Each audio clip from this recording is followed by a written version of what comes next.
Good morning and aloha, another Aloha Friday. I hope everyone had a really great fall break. I know I did. I was able to go to Michigan and do some great fishing with my dad and brothers. And, we sat around and talked about a lot of really good childhood memories.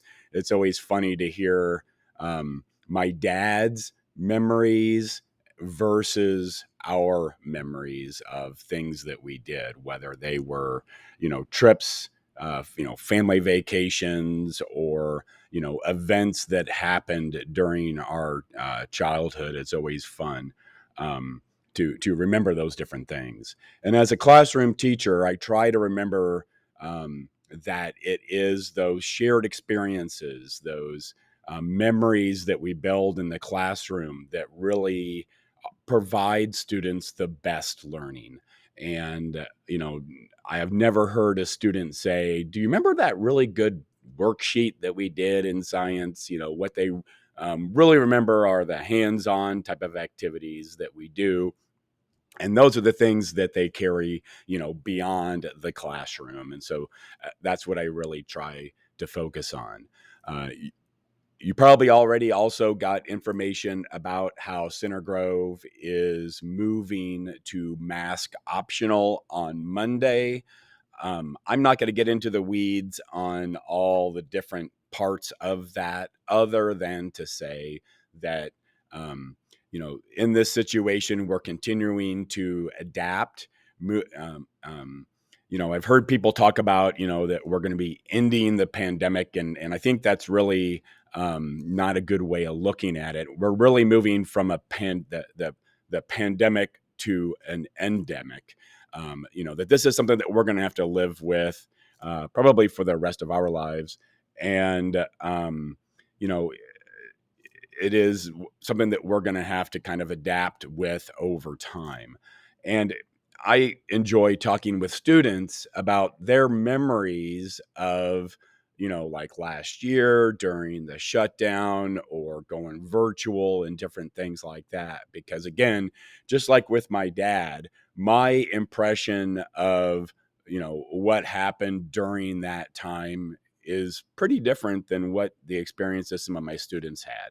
And so, every day we're building memories to provide those learning experience both in the classroom and outside the classroom. And, it is important that we understand that this is likely something that we're going to have to live with. As far as what's taking place in science this week, we kind of finished up with the uh, periodic table. We took the vocabulary quiz on the periodic table. Students are able to retake that vocabulary quiz. And so if you notice on Skyward that their grades are not very good, there are support materials and additional materials provided on Canvas that they can use to, study a little bit more, refresh and retake that quiz if they wish. Um, we'll probably be finishing up periodic table next week with the quiz over that first week in November. In biology, we just finished up cell respiration. And as kind of a bookend on that, we have a guest speaker today, Dr. Scott Antone, who is going to be talking to the kids about mitochondrial health and improving their overall health through better understanding the Krebs cycle and cell respiration and all those kinds of things. A lot of my students talk about kind of oscillating between being wired and being tired.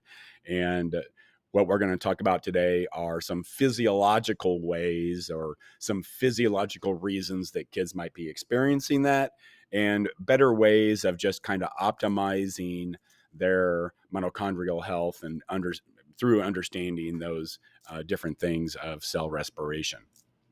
And then next week, we're going to go into photosynthesis. And again, doing some comparisons of that cell energy cycle. And the test of that is probably still about 2 weeks out, because again, this particular unit is one of the more difficult units that we have. And so I want to make sure that students are well prepared for that test when that time comes. So again, thank you so much for everything that you do as parents, as caregivers. If there's any questions that you have for me, please do not hesitate to reach out. Contact me via email, or you can reply to one of those parent squares. Just give me an appreciation on there. I will say that little bitty click is silly, but it does make me feel good when you as a parent appreciate the work that we do here. So thank you so much. Have a great day.